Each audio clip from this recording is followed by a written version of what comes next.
Hi guys, welcome back to my channel. My name is Kseniya. I make videos for people who are going through the family immigration process. Today's video is an updated guide of the form I-864 Affidavit of Support. This is the form that I get the most questions about because not only are the instructions to this form difficult to understand, but also there are parts of the form that are difficult to fill out because the form is glitchy. So I will show you exactly what I do in order to be able to fill out this form. So first, go to USCIS and search for the form. Click on this link, the PDF download of this form, and the form will be opened in your internet browser. Do not type anything in this form and click the download button.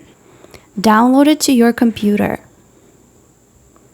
Once it's downloaded, go to the folder where you saved it, right-click on it, and open with Adobe Acrobat Reader for desktop. This will not work if you're using a tablet or your phone or an internet browser. You must use this program to fill out this application. And by the way, I do not have a premium subscription to Adobe. This is just a free version.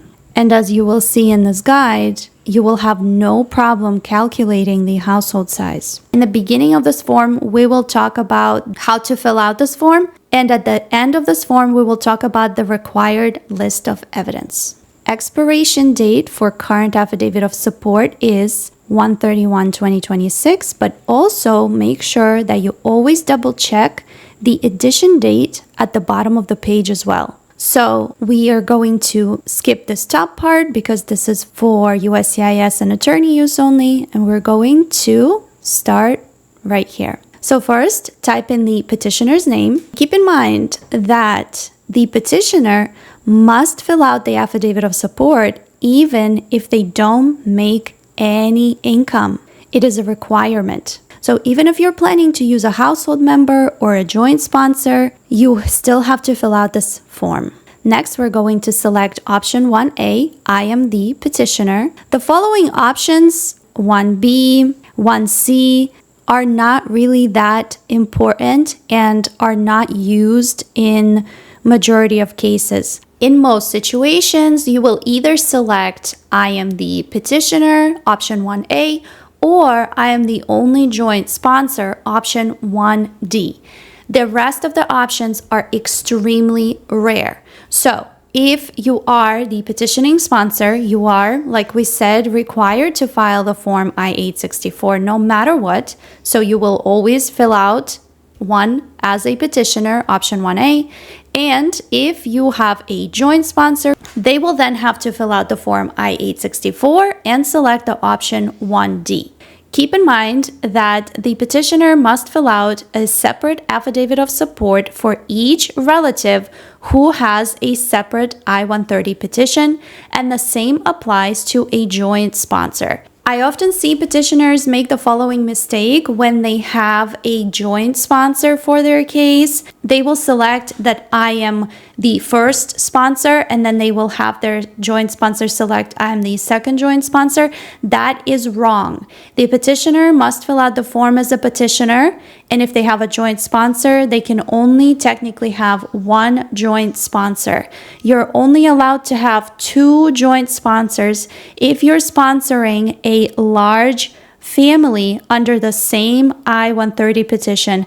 But again, those cases are extremely rare. And if you are the kind of petitioner who is asking their spouse to help you financially sponsor somebody, your spouse is not considered a joint sponsor, so make sure that your spouse is not filling out this form. If you're still confused which form your co-sponsor must submit, I will link a video that you can check out below, which clarifies what form is required for what kind of sponsor. And then options like 1E and 1F are also extremely rare. Once you've provided your name, part 2 is the information about principal immigrant.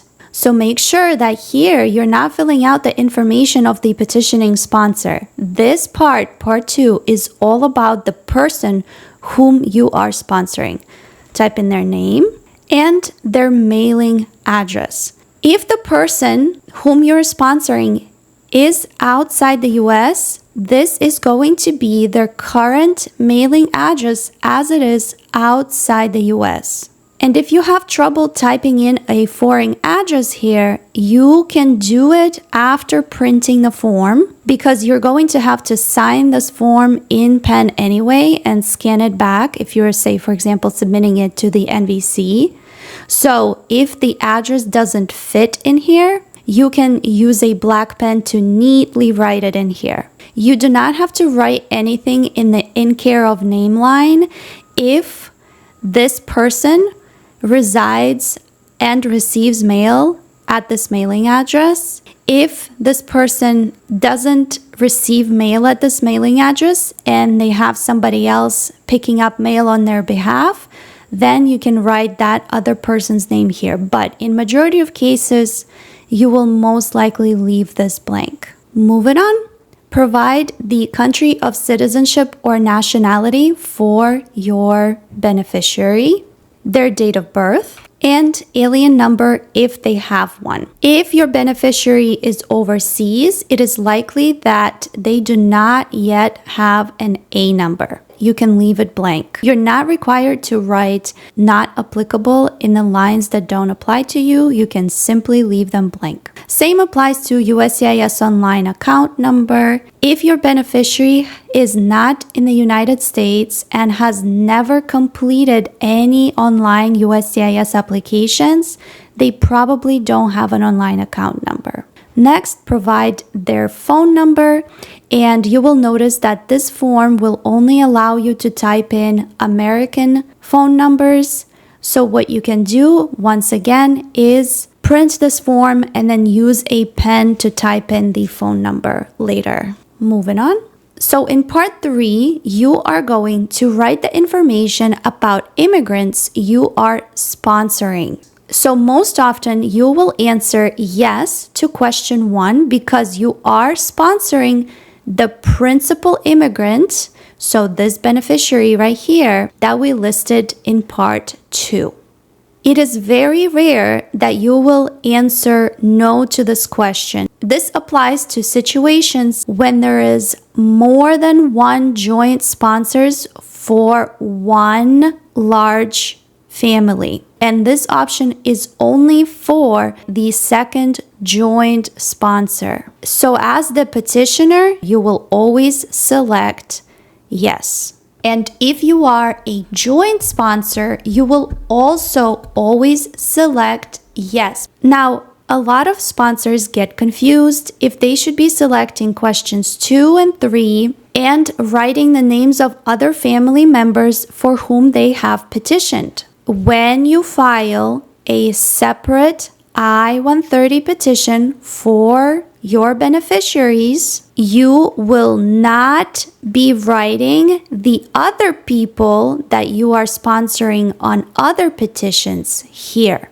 For example, if you are a U.S. citizen petitioner who submitted 2 I-130 petitions, one for your mom and one for your dad, you're going to fill out 2 separate affidavits of support and only include one of each parent's in part 2. On one of the affidavits, you will write your mom's information here. And then on the other affidavit, you will write all your dad's information here. And you are not going to write the other parent's information here. Right here, it says, do not include any relative listed on a separate visa petition. So this is only for family members of this beneficiary that are included on the same I-130 petition. For example, you are a permanent resident petitioning your spouse and your child. Because you filed one I-130 petition for both of them, you're going to write your spouse's name here. And because your spouse's child is their derivative on the same petition, in that case, you will check off box number 2 and write that derivative child's name under family member 1. You would also do the same if, for example, you are a U.S. citizen who petitioned your fiance under the K1 category and your fiance has a child with the K2 category who came to the United States under the same I-129F petition. In that case, you will include that K2 child's name in the family members section. But for our case, we are only sponsoring this person, and even if we have additional petitions for other relatives, we are not going to write their names here. Moving on to the next part. In question 29, you will be asked to sum up the total number of immigrants you are sponsoring on this affidavit, which means in this specific form. It doesn't ask how many people you're sponsoring ever. It's asking in this form how many people you're sponsoring. And you're going to sum up people that you listed in part 2 and part 3. Because we only have one person in part 2 and nobody else in part 3, we're going to write number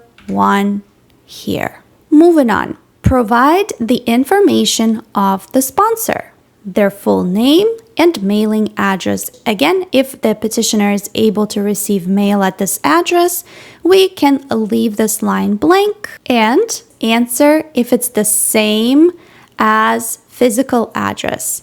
So basically it's asking if where you receive mail is the same place where you live. If that is, then we answer yes. However, if your mailing address is, for example, a P.O. box, you will answer no and provide your actual physical address where you reside here. But if these two are the same address, select yes and simply leave this whole section blank. Next, provide your country of domicile. In majority of cases, it will probably be USA. You can check out the domicile requirements on the Department of State's website that I will also link below. But in majority of cases, your domicile should be USA. Date of birth, city and town of birth, and country of birth, and social security number. Next, provide what kind of citizenship or residency status you have. If you are a permanent resident or a naturalized citizen, you should still provide your A number.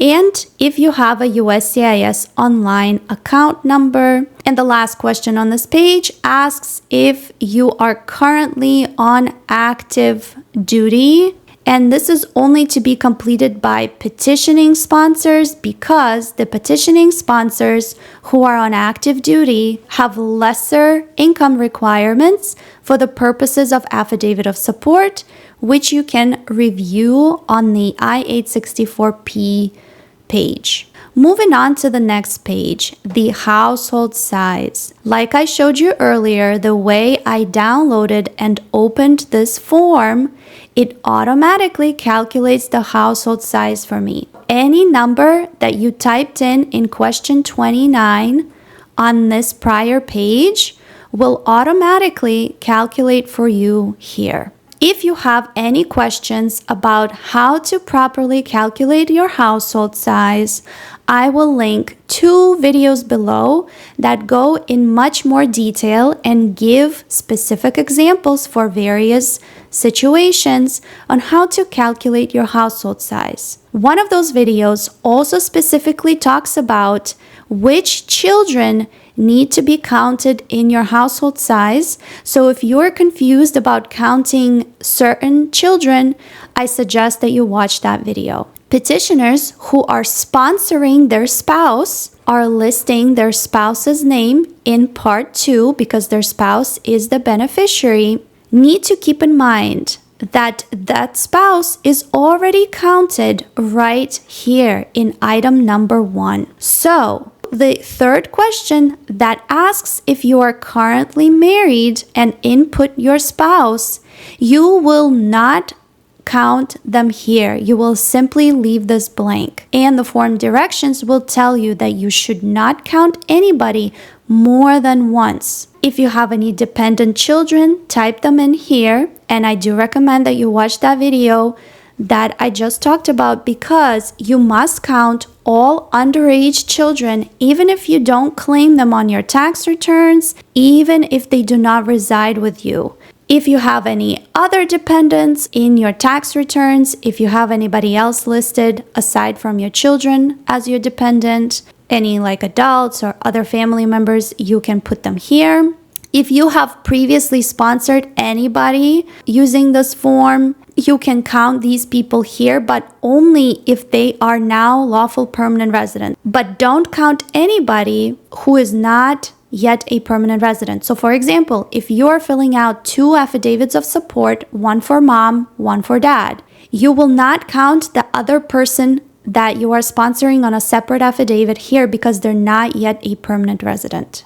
And question number 7 asks if you have any household members who will be helping you with income requirements and who will be filling out the form I-864A, you can count them here. Because according to the form instructions, sponsors are not required to count their siblings, for example, or their parents or any adult children who live with them. You don't have to count them for the purposes of this affidavit. But if your income as the petitioner, for example, is not quite enough to sponsor, and if you have somebody living with you who is willing to add their income to yours, you can count them here. But again, any of these relatives that live with you, you don't have to count them if they're not willing to add their income to yours.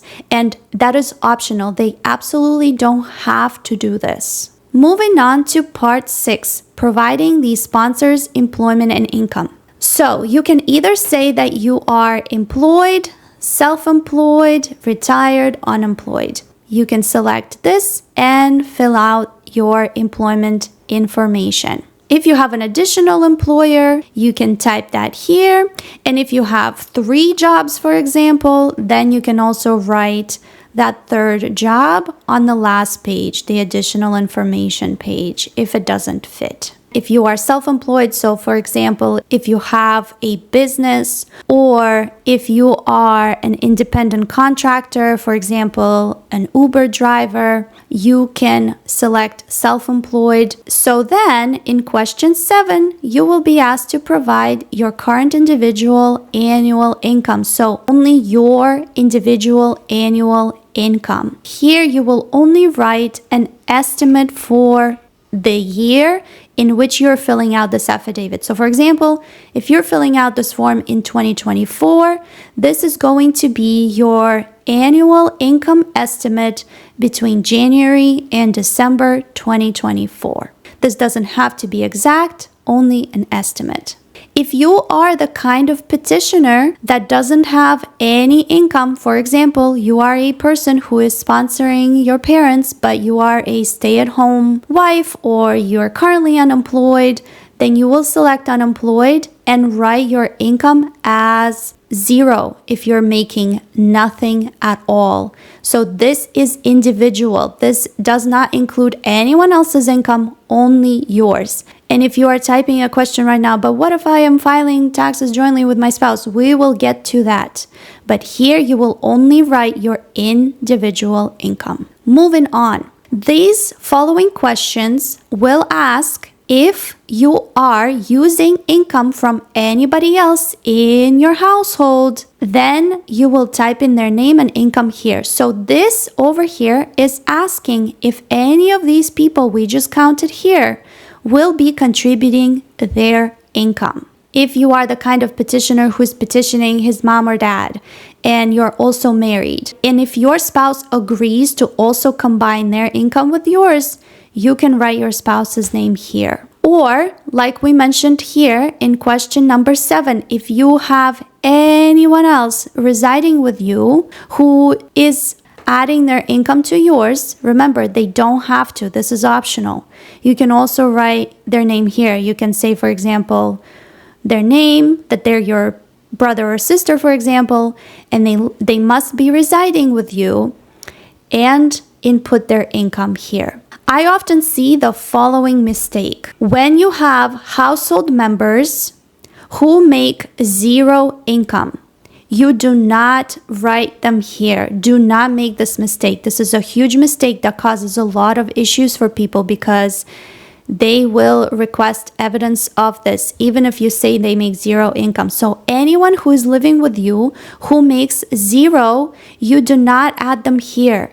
This is only for people who are adding their income to yours. If, for example, your beneficiary is living in the United States and working in the United States with authorization, you can put their name down here as well and include their income as well.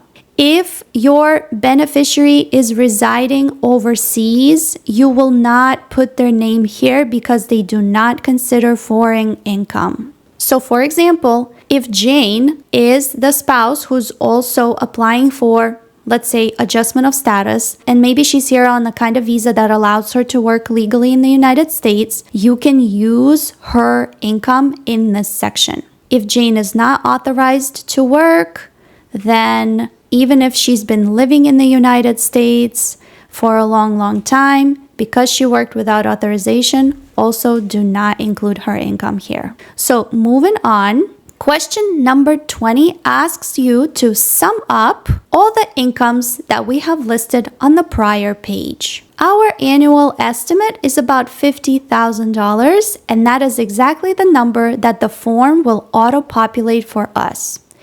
And like I said earlier, if you write anybody else here, let's say we included somebody, as you can see, when you use Adobe, if you write someone else's income in this line, it will now automatically sum it up on this page. But because we don't have anybody else, we'll leave this blank. Moving on to question 21, you will only answer this question if the people who you have listed on this page under person 1, 2, 3, or 4, if they are required to fill out the form I-864A, you will check this box. And if you did not list anybody on this page, you will simply leave this question unchecked. And finally, question 22 will say that anybody who is listed over here, once again referring to the prior page, is not required to fill out the form I-864A because they are an intending immigrant. So if you read the form instructions, you will see that anyone who lives in your household must fill out and sign this additional form if they are contributing their income, except if the person who is helping you with income is the actual beneficiary who is immigrating. So let's say, for example, Jane, she's working here legally. She's adding her income to yours. We will check box 22 and write her name here. So even though she's adding her income, she doesn't need to fill out an additional form. But let's say, for example, you are petitioning your mom or your dad, you file your taxes jointly with your spouse, and maybe your spouse is also adding her income. In that case, because your spouse is not an immigrant, she will have to fill out the form I-864A. If this section on your affidavit of support is blank, then you will leave both of these questions equally blank. You need to be reading very carefully what these questions are asking for. Moving on, the federal income tax return information. So first, it asks if you have filed federal income tax return for each of the most 3 recent tax years. So for example, if you're filling out this form in 2024, it is asking if you have filed tax returns for 2023, 2022, and 2021. If you have, you will answer yes to this question. And if you have not filed for 1 or 2 or all 3 of those years, you will answer no.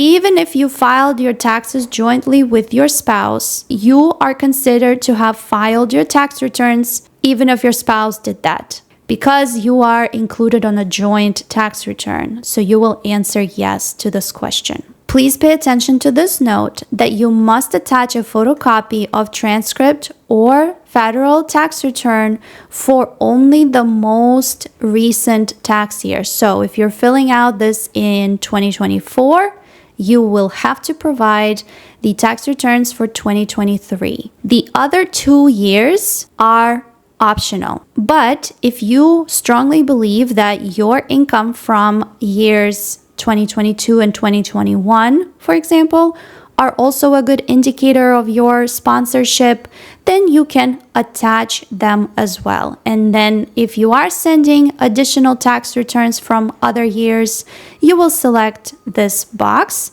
But again, you're not required to do so. Moving on. In questions 24A, B, and C, you are asked to provide the information from your tax returns for the most recent 3 years from the total income line, not AGI. Under this video, I will link another video I made that explains in detail why you must write total income and not AGI. I often get this comment, but it says to write AGI. No, it doesn't. It says only write AGI if you are using the Form 1040EZ. This Form 1040EZ no longer exists. So you will not be writing AGI. You will only be writing total income. If you have not yet filed the tax returns for 2023, you must do so before you submit this affidavit of support. Even if you have an extension, USCIS, DHS, they don't accept tax extensions. All late taxes must be filed before you file this form. Even if you're planning to use a joint sponsor, the petitioning sponsor must file 2023 taxes. You will write the exact number that is listed on the total income line on your tax return. I also often get a question, what if I file my taxes jointly with my spouse?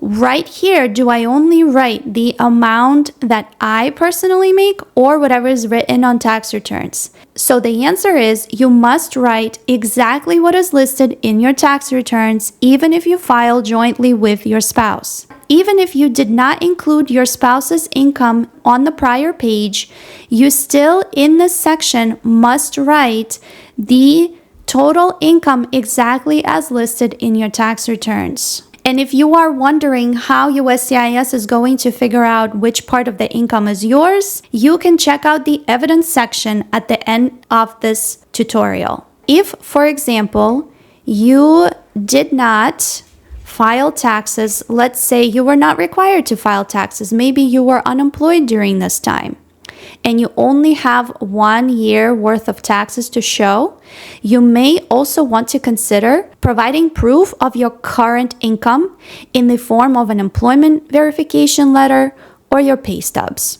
So let's say in our case, we will provide tax returns for all 3 years to increase our chances of getting accepted. And if for the most recent tax year 2023, you didn't file not because you were late, but because you were not required to file, you will check this box. I was not required to file. And on the last page, you will explain why you didn't file. So page 5, part 6, question 25, and you can write, I was not required to file tax returns for 2023 because I was a full-time student. See attached school transcript and IRS report of non-filer status. So if you didn't file, for example, that you were a student, or you could say I was unemployed, you will attach evidence of that as they ask. So for example, it could be your school transcript to show that you weren't required to file, or it could be that you simply were unemployed. In that case, you can provide them with an IRS transcript, which you can obtain through your online IRS account,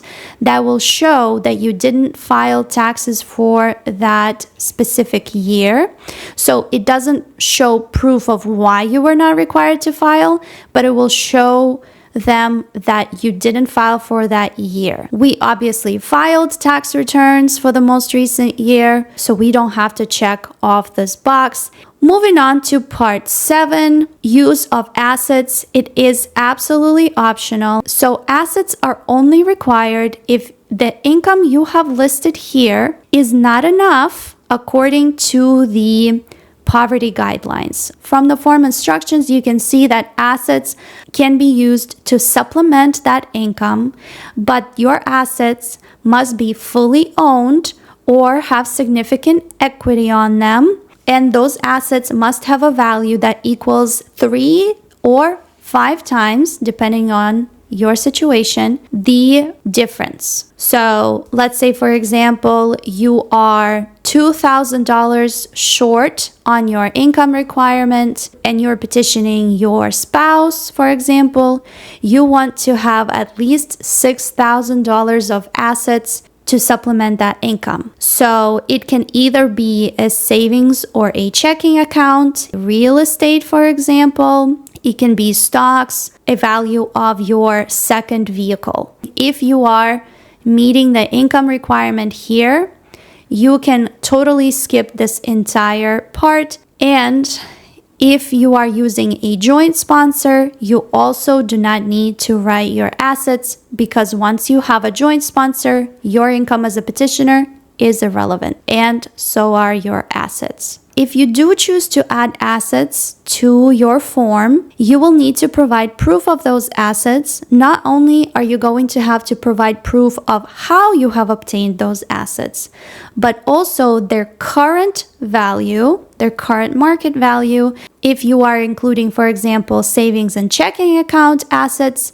you will need to include 12 months worth of statements from those accounts to show that you've had those assets. For real estate, you will need to get not only a new appraisal for that kind of asset, but you will also need to provide mortgage statements to show how much of that mortgage you have paid off.